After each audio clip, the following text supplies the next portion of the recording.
सबसे पहले बोलो ये समझ में आया क्या? राइट?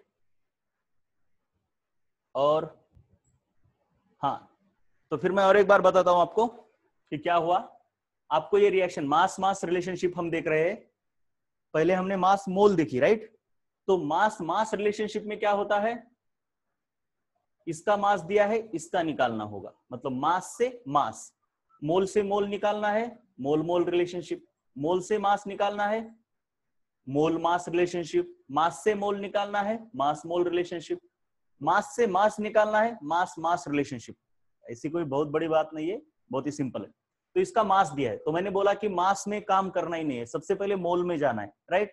तो इसका मास दिया है और इसका मास पूछा है, तो क्या करेंगे हम, इसके मास से पहले इसके मोल निकालेंगे। इसके मास से इसके मोल कैसे निकाले, हमने पिछली रिएक्शन में भी निकाले थे, मास अपॉन मोलार मास। तो ये है मास और ये है मोलार मास मैग्नीशियम हाइड्रोक्साइड का। इसको छोटा कर दिया मैंने 25/29। तो ये हो गए मोल्स, किसके हो गए, इसके। अगर आप इसको सॉल्व भी करते हो तो भी कोई प्रॉब्लम नहीं है, यहीं पे सॉल्व कर सकते हो। यहीं पे सॉल्व अगर करोगे तो आपको आंसर आता है 0.82, नहीं 0.87 आता है, राइट? तो ये हो गए number of moles of magnesium hydroxide. लेकिन रिएक्शन से क्या दिख रहा है, इसके एक मोल से इसका एक ही मोल फॉर्म हो रहा है।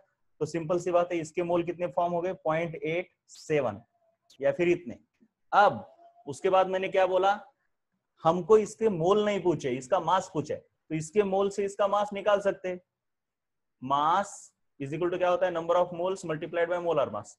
तो नंबर ऑफ मोल्स तो 0.87 और इसका मोलार मास है 95।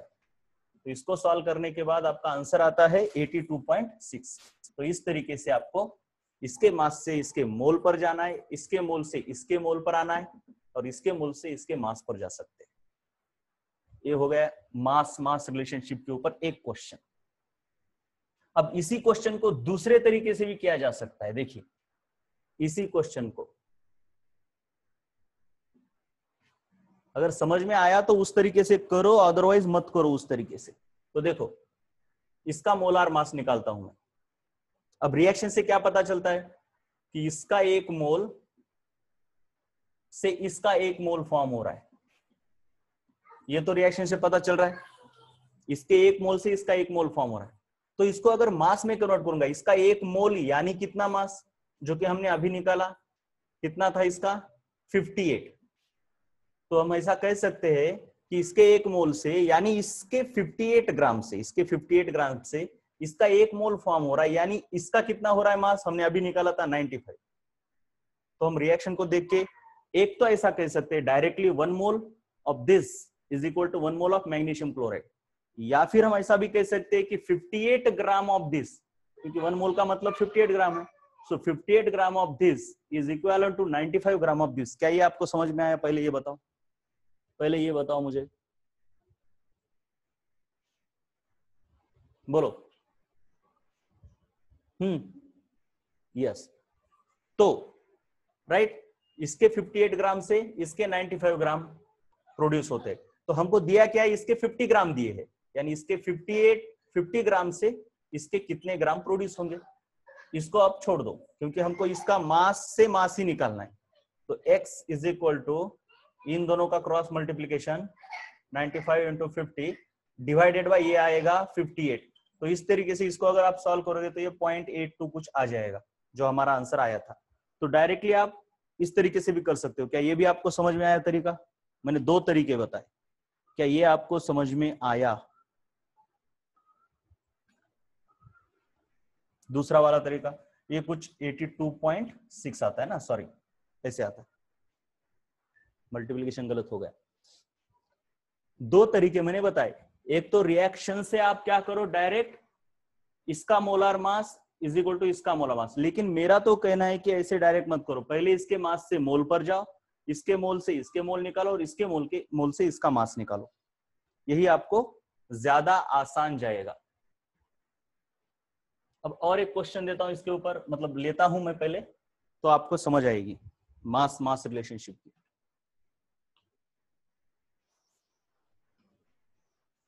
देखिए ठीक है, मैं यहाँ पे एक ही दिया है क्वेश्चन, लेकिन फिर भी मैं एक काम करता हूं। चलिए देखिए 68 gram of nitrogen react completely with hydrogen to produce ammonia, find the mass of ammonia. देखिए क्या है, 68 gram of nitrogen react completely with hydrogen, मतलब इसका कुछ बचा ही नहीं, टू प्रोड्यूस अमोनिया। तो अमोनिया का कितना मास प्रोड्यूस होता है ये पूछा है, राइट। तो इसको कैसे कर सकते हैं हम, बहुत ही सिंपल तरीके से।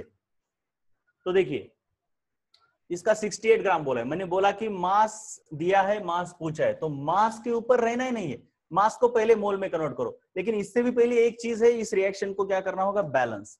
तो इस रिएक्शन को बैलेंस कैसा करेंगे हम, ये 2 नाइट्रोजन है तो यहाँ पे 2 आ गया, अब यहाँ पे कितना आता है, ये 3 × 2 6, तो आपका ये आएगा 3। इस तरीके से ये बैलेंस हो गए। अब यहाँ पे क्या दिख रहा है मुझे, पहले ग्राम है, ग्राम से मास, अब इसके मास को पहले मोल में कन्वर्ट करो बेटा।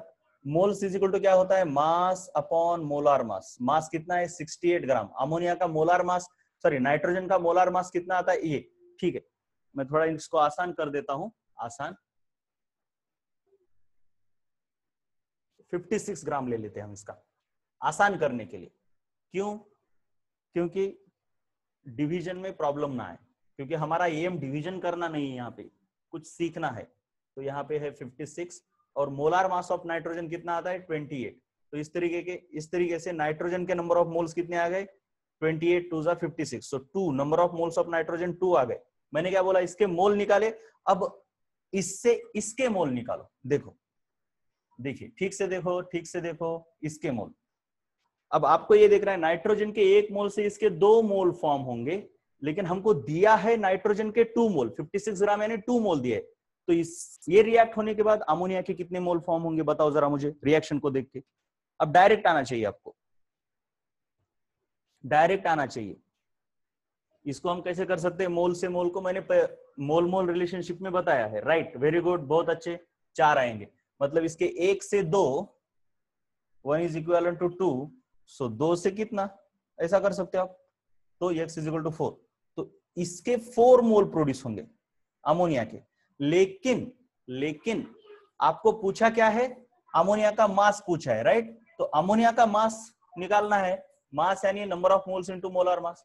नंबर ऑफ मोल्स अमोनिया के 4 प्रोड्यूस हो गए, लेकिन मोलार मास अमोनिया का अगर आप देखोगे तो 17 है, तो आपको कितना आएगा, 68 gram. So direct 56 gram of nitrogen से 68 ग्राम ऑफ अमोनिया फॉर्म हो गया। क्या ये भी आपको क्लियरली समझ में आ गया, प्रॉब्लम आ गया क्या, बोलो बोलो एक बार, राइट। तो अब मैं अगर आपको एक क्वेश्चन दे दूं कि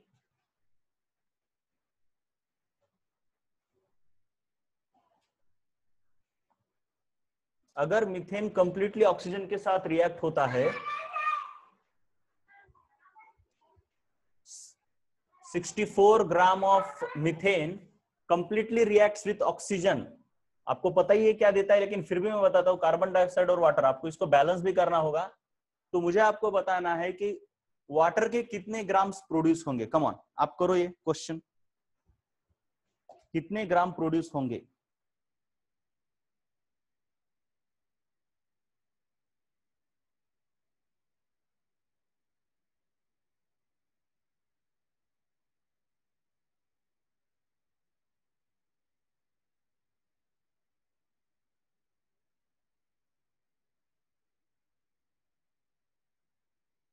चलो बोलो, वाटर के कितने ग्राम प्रोड्यूस होंगे, बोलने आपको, वाटर के कितने ग्राम।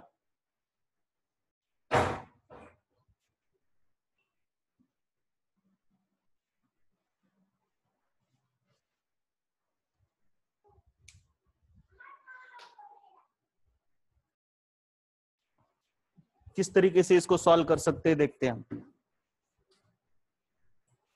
देखिए इसके 64 ग्राम है, यह है इसका मास। अब मास को सबसे पहले मैंने बोला कि मोल्स में कन्वर्ट करो, इसके मोल्स कितने आ गए, मास अपॉन मोलार मास। इसका मास दिया है आपको 64, मोलार मास होता है मीथेन का 16, सो 4 मोल। अब इसके 4 मोल आ गए, तो इससे इसके मोल कितने फॉर्म होंगे देखना है। पहले इसको बैलेंस कर लो बेटा। 1 1 हाइड्रोजन 4 है तो यहाँ पे 2 लगाना होगा। ऑक्सीजन कितने हो गए, 2 और 2 4, तो यहाँ पे 2। अब रिएक्शन से क्या दिखता है, इसके 1 मोल से वाटर के 2 मोल फॉर्म होंगे, तो इसके 4 मोल से वाटर के 8 मोल फॉर्म होंगे। अब डायरेक्टली आना चाहिए आपको। अब इसके 8 मोल अगर फॉर्म होते हैं तो इसका मास कितना फॉर्म होगा, number of moles is equal to mass into molar mass. तो sorry, mass is equal to number of moles into molar mass. 8 mole और मोलार मास है वाटर का 18, सो 144 ग्राम।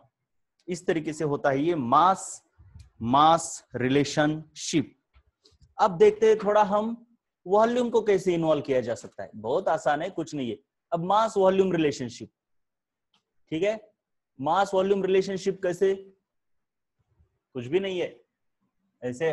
देखिए, और किसी प्रॉब्लम को सॉल्व करते वक्त ये मास वॉल्यूम है या मास मास है, इतना ज्यादा क्लासिफाई मत किया करो, डायरेक्टली लिया करो। डायरेक्टली किसी भी चीज को दिया है तो आपको डायरेक्टली उसमें नंबर ऑफ मोल्स निकालने। अब ऐसा सोचो ही मत कि ये मास वॉल्यूम है, बस डायरेक्टली अगर पूछा जाए आपको, find the volume of water gas formed at STP 48 gram of methane react with oxygen completely. देखिए मीथेन, फिर से मैंने सिंपल रिएक्शन ली हुई है, अलग अलग तरीके से रिएक्शंस आ सकती है। सो मीथेन अगर रिएक्ट होता है आपका ऑक्सीजन के साथ, वो भी कंप्लीटली बोलने का मतलब आपको समझेगा बाद में जब मैं आपको लिमिटिंग रिएजेंट पढ़ाऊंगा, राइट। अब तो मैं कंप्लीटली बोल रहा हूं, ठीक है। तो लीजिए, ऑक्सीजन के साथ किया तो कार्बन डाइऑक्साइड और वाटर फॉर्म होता है। वाटर गैस क्यों बोला, ये कंबशन रिएक्शन है, मतलब जलना, और जलने में टेम्परेचर इतना होता है कि वाटर उसके वेपर फॉर्म में फॉर्म होता है, इसलिए ये गैस के फॉर्म में ही प्रोड्यूस होगा, यानी वेपर्स के फॉर्म में। समझ में आ रहा है ये? वाटर भले ही लिक्विड है रूम टेम्परेचर पर, लेकिन कंबशन रिएक्शन में वो गैस के फॉर्म में फॉर्म होता है, गैस के फॉर्म में। तो ये गैस ही है जब फॉर्म होगा, क्योंकि आपने देखा है जब लकड़ी जलती है तो यहां से सब धुआं निकलता है। कभी आपने देखा है कि एक्चुअली H2O भी फॉर्म होता है, लेकिन कभी देखा है क्या कि पानी के बूंदे ऐसे नीचे गिर रही है? नहीं, क्योंकि वो वेपर के फॉर्म में प्रोड्यूस होकर ऊपर चली जाती है। तो वाटर गैस के फॉर्म में प्रोड्यूस हो रहा है यहाँ पे। तो ये भी गैस है, गैस गैस गैस। अब इसको हमने किया भी था बैलेंस। आपको दिया क्या है, 48 ग्राम ऑफ मीथेन, 48 ग्राम, और इसका वॉल्यूम पूछा है आपको। कुछ नहीं है, कुछ भी दिया हो, कुछ भी पूछा हो, पहले मोल निकालो, इससे इसके मोल निकालो, और इससे मास निकालो, मोल निकालो, कुछ भी निकाल सकते हो। चलो, तो मास वॉल्यूम रिलेशनशिप क्यों बोला, क्योंकि इसका मास दिया है और इसका वॉल्यूम पूछा है। तो इसके मास से पहले इसके मोल्स निकालो बेटा। क्या होते हैं moles, mass upon molar mass. Mass upon molar mass, mass कितना है इसका, 48 ग्राम। मोलार मास कितना है इसका, कितना है 16 है। सो 16 3 जा 48, so number of moles of methane formed is 3। अब इसके फॉर्म नहीं, रिएक्टेड 3। अब मीथेन का 1 मोल रिएक्ट होने पर इसके 2 मोल, तो मीथेन के 3 मोल के रिएक्ट होने पर इसके कितने मोल फॉर्म होंगे?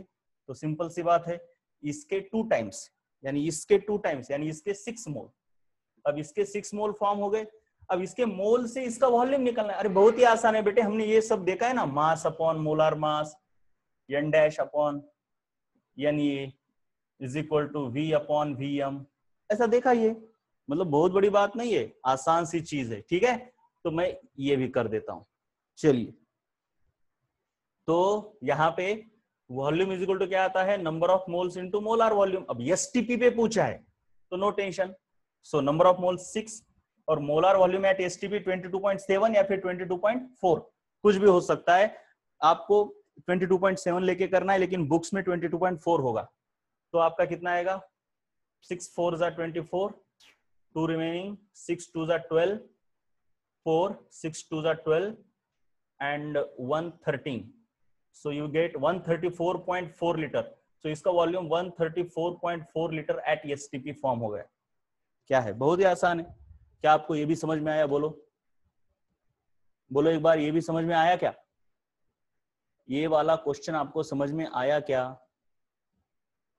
राइट, कुछ नहीं है, बहुत आसान है, बहुत आसान है, इसमें कुछ है ही नहीं। मास से वॉल्यूम निकालना है। अब आपको और क्वेश्चन क्या होगा, मास से वॉल्यूम की जगह पर वॉल्यूम से वॉल्यूम निकालना है, तो उसे बोलेंगे हम वॉल्यूम वॉल्यूम रिलेशनशिप, तो वो भी करके देता हूं मैं आपको। अगर वॉल्यूम वॉल्यूम रिलेशनशिप होगी, या फिर मतलब उल्टा भी हो सकता है, volume mass relationship. Volume mass मतलब वॉल्यूम दिया है, उससे मास निकालना है।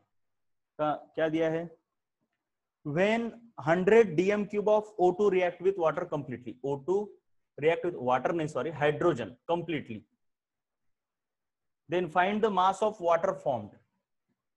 ये कंप्लीट रिएक्ट हो रहा है। अब वॉल्यूम कितना दिया है इसका, 100 डीएम क्यूब यानी लीटर। कंप्लीट मतलब इसको बैलेंस पहले करो, ये 2 है, ये 2, इसको क्या करेंगे ये 2 है तो यहाँ पे 2। अब फ्रैक्शन में जानबूझ के नहीं ले रहा, 2 2 जा 4 तो यहाँ पे 2, तो ये हो गया। और ये सब गैसियस फॉर्म में हो रहा है, मतलब हाई टेम्परेचर पर हो रही है ये रिएक्शन। वॉल्यूम के बारे में दिया है तो आपको गैसियस फॉर्म, ये यहाँ पे मैं find the mass of H2 formed in, ये गैस हो या लिक्विड फॉर्म में हो कोई फर्क नहीं पड़ता, क्योंकि इसका मास पूछा है आपको, राइट। अब ये इंपॉर्टेंट है कि इसका आपको वॉल्यूम दिया है। मैंने बोला ना, कुछ भी दिया हो सबसे पहले इसको कन्वर्ट करो बेटा मोल में। अब आप मोल में यहाँ पे मास अपॉन मोलार मास यूज करेंगे या नहीं करेंगे, बोलो यस और नो, बोलो एक बार। Mass upon molar mass use करेंगे क्या यहाँ पे,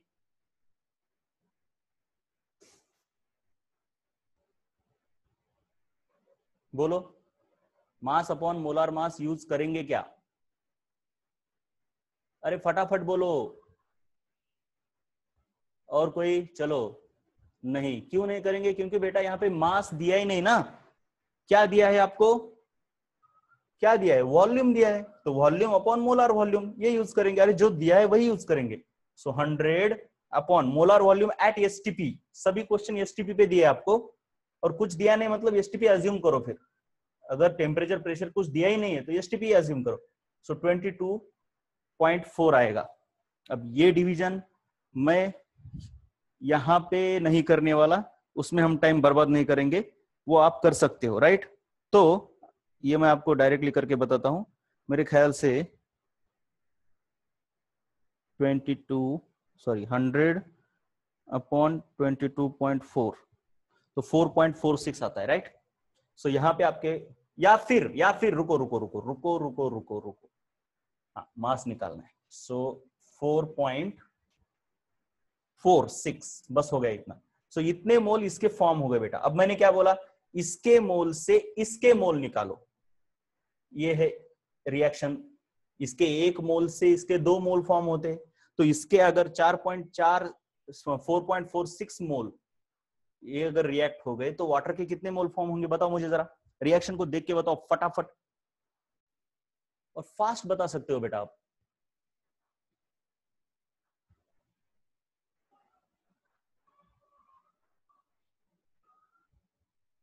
बोलो, बहुत देर लग रही, इतनी देर नहीं लगनी चाहिए। कितनी देर लग रही है? यस, वेरी गुड रूपाली, बहुत ही अच्छे बेटा, बहुत ही अच्छे। तो 8.92 आपको समझ रहा है, बहुत ही अच्छे। मतलब 2 से मल्टीप्लाई करोगे तो ये नंबर ऑफ मोल्स आ गए इसके 8.92। अब इसके मोल से इसका मास निकालना है। आपको पूछा क्या है, वॉल्यूम से मास पूछा है, राइट। अब मोल से मास कैसे निकालते हैं, mass is equal to number of moles into molar mass. तो मोल्स है आपके 8.92 multiplied by molar mass 18, so 18 2 जा 36, 18 9 जा कितना होता है,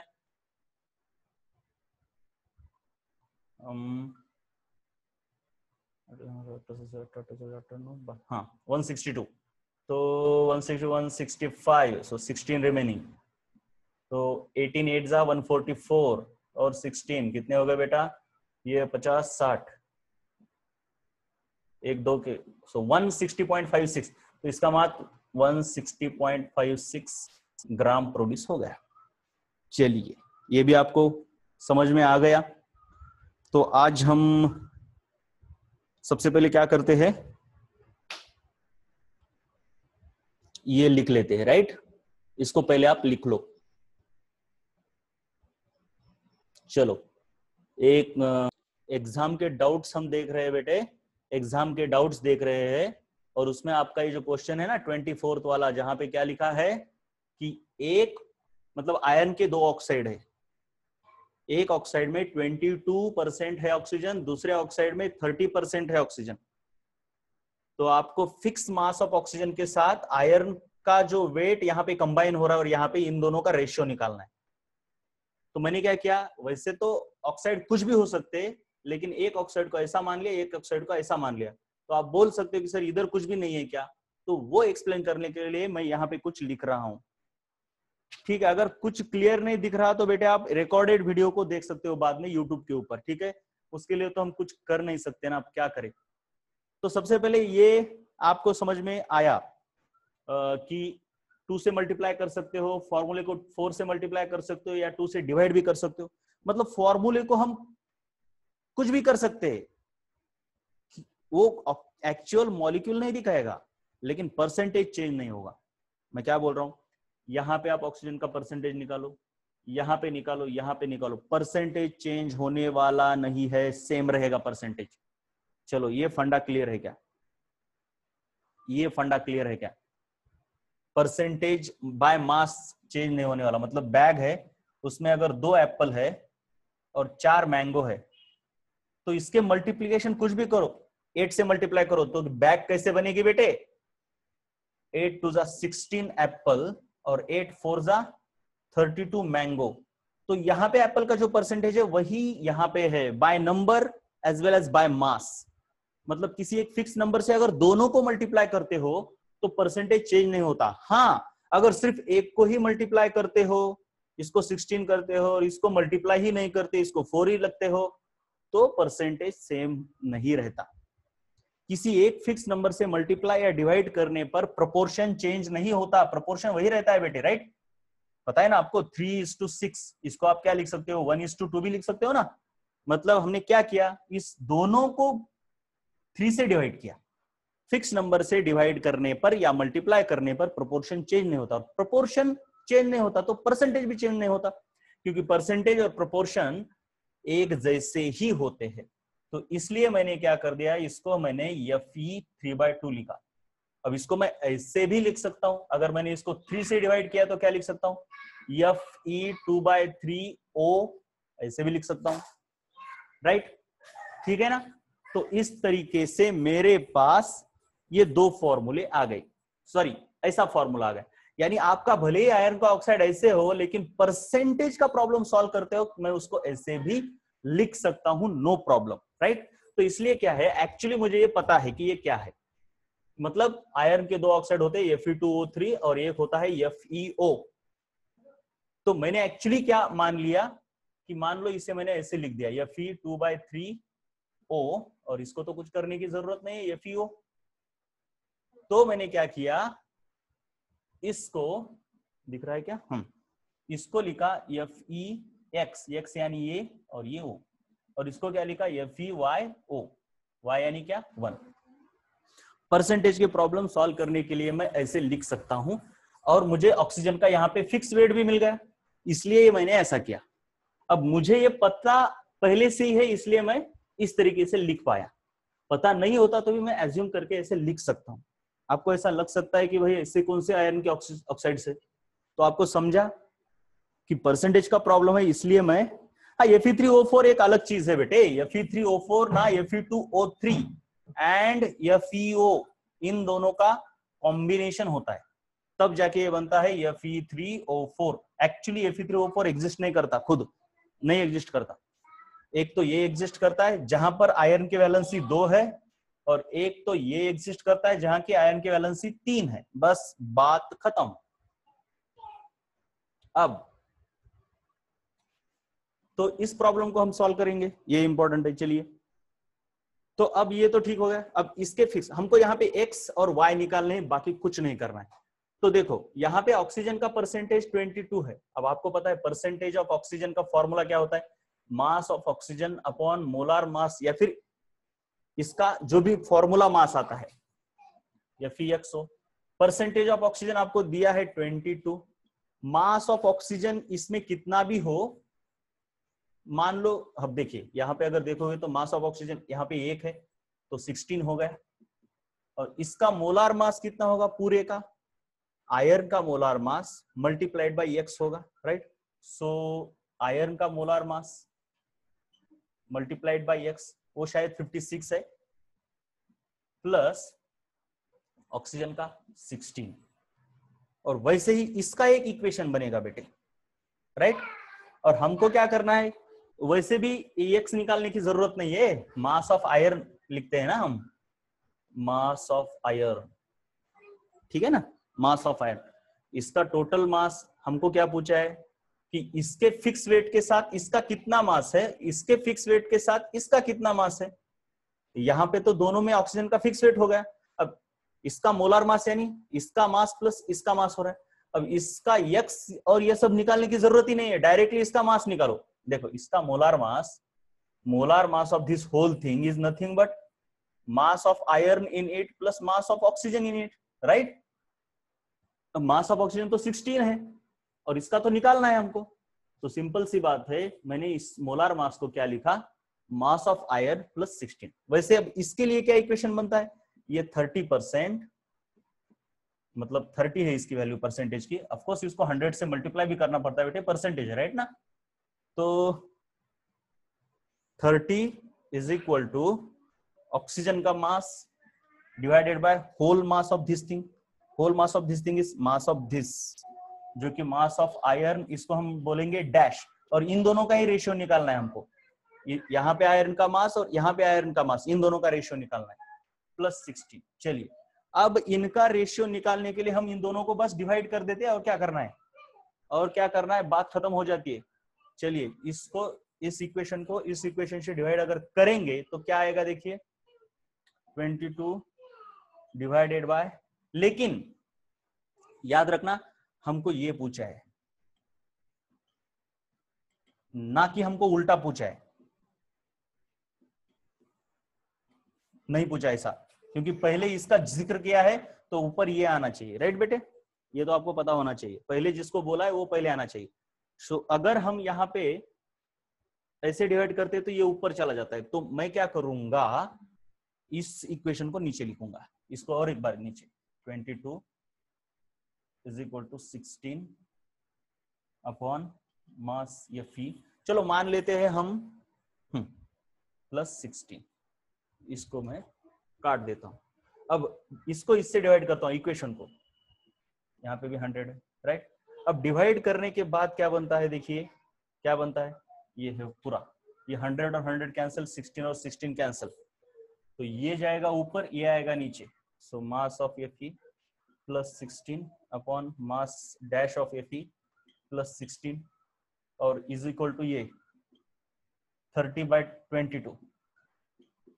अब बस क्या करो, दोनों को, डिनोमिनेटर और न्यूमरेटर दोनों को यम डैश ऑफ Fe से डिवाइड करो, इससे डिवाइड करो, तो क्या होता है, this implies mass of Fe upon mass of Fe whole divide by, दिख रहा है क्या, mass dash of Fe plus 16 upon mass of Fe। अरे ये समझ में आया क्या, डिनोमिनेटर और न्यूमरेटर दोनों को मैंने क्या किया, यम डैश से डिवाइड किया, यम डैश से डिवाइड किया, दोनों को मैं बोल रहा हूं, दोनों को, एक को नहीं, हमको दोनों को डिवाइड करना है बेटे, देखो जरा, चलो हमको दोनों को डिवाइड करना है, राइट। न्यूमरेटर और डिनोमिनेटर दोनों को मैंने डिवाइड किया, किससे, यम डैश से, यम डैश से, तो मेरे साथ आता है ये 30/22। कुछ नहीं, ये मैथमेटिकल ट्रिक्स है, ये मैथ्स का क्वेश्चन है और कुछ नहीं। अब क्या होता है, देखो अब क्या होता है, इसको मैं इधर सॉल्व कर रहा हूं, तो देखो ये डिवाइड बाय ये आता है, mass of Fe upon M dash Fe plus 16 upon, okay चलिए चलिए चलिए, ऐसे काम नहीं बनेगा, ऐसे काम नहीं बनेगा, काम कैसे बनेगा, यहीं से हमको काम बनाना पड़ेगा, बना सकते, कुछ तो कर सकते हैं, यहाँ पे हमको क्या निकालना है, ये रेशियो निकालना है ना, तो अब इसके आगे दिमाग लगाना पड़ेगा। डायरेक्ट रेशियो निकालना मेरे ख्याल से जरा आसान जा सकता है यहाँ पे, तो हम क्या करेंगे, यहाँ पे जो दो इक्वेशन दिए थे ना मैंने, क्या थे दो इक्वेशन पता है ना, ये MFE प्लस 16 अपॉन, सॉरी ये MFE 16 upon MFE plus 16 into 100 is equal to 22, और एक आया था इक्वेशन हमारा 16 upon M-FE plus 16 into 100 is equal to 30। चलो एक काम करो, इस इक्वेशन को और इस इक्वेशन को, इन दोनों को आप सॉल्व करो। इसको सॉल्व करके MFE निकलेगा, इसको सॉल्व करके M-FE निकलेगा, दोनों मिलने के बाद उनका रेशियो ले लो। ये भी काम हो सकता है, ठीक है, ये भी हो सकता है डायरेक्टली। मुझे लगा कि डिवाइड करके डायरेक्ट आ जाएगा, लेकिन वो थोड़ा सा मुश्किल में जा रहा है, तो डायरेक्टली मत करो, पहले इसको सॉल्व करो, इसको सॉल्व करो, दोनों की वैल्यू निकालो और आप उसका आंसर इजीली निकाल सकते हो उस रेशियो का, राइट। अब थोड़ा ये प्रॉब्लम था, बहुत ही जल्दबाजी में हो गया, लेकिन ठीक है, कोई बात नहीं, होता है कभी कोई ऐसा। और अनिकेत, और कोई क्वेश्चन है?